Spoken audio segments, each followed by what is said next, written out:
To Georgia, where after an almost 8-hour search, the suspect accused of shooting 5 people, killing 1 in Midtown, has been arrested. 24-year-old Dion Patterson now charged with 1 count of murder, 4 counts of aggravated assault. Police say he opened fire in the waiting room of an Atlanta medical practice Wednesday. Now today, Patterson waived his first court appearance. Scripps News correspondent Alexa Liako just outside of Grady Hospital right now, where 4 of those victims are being treated. She joins us now live. So Alexa, give us an update. How are these women doing right now? Well, Veronica, these women are still really in the midst of fighting for their lives right now. We do know that 1 of the 4 women who was shot in that waiting room in that medical office is in stable condition. The other 3 are in the ICU right now. 2 of the 3 women who are in the ICU have had to go back in to get secondary surgeries today. Doctors do say, though, that that's usually normal when something like this happens with as catastrophic of wounds as these women had.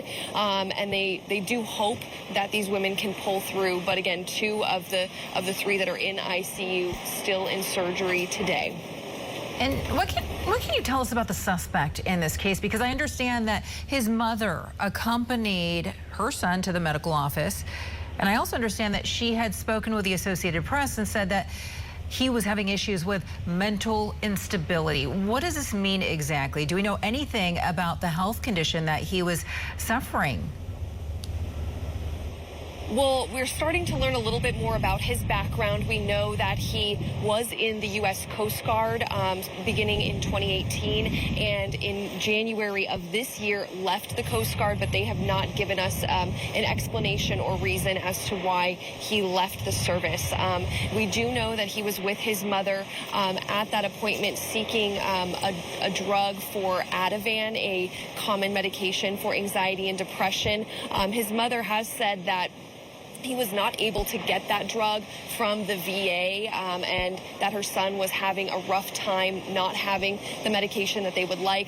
The VA has said that they can't discuss his case specifically, but the mom told news outlets that they were told that the son was rejected for that drug because it was, quote, too addicting. But it seems here like he was trying to seek help, and somehow there was some sort of disagreement in that waiting room where he was not able to get that medication, and then the shooting started. All right, so essentially he was trying to get medication that he said he needed.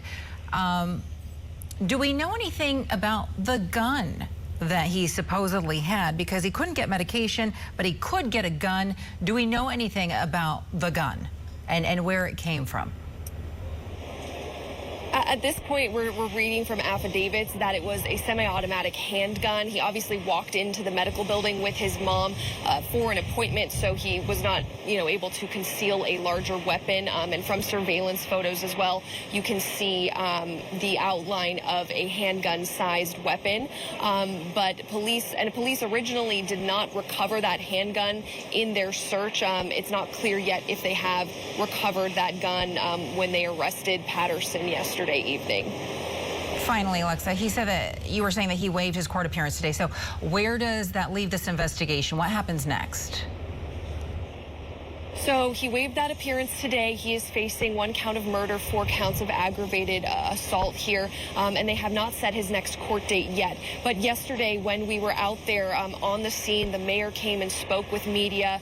And last night, once they had taken him into custody, the mayor said that he looks forward to seeing justice in this case, and he plans to make sure that Patterson faces the full scope of the justice system and really is, ready to take him to trial for what happened yesterday. Alexa Liako with the latest outside of Grady Hospital in Atlanta. Alexa, we appreciate it. Thank you.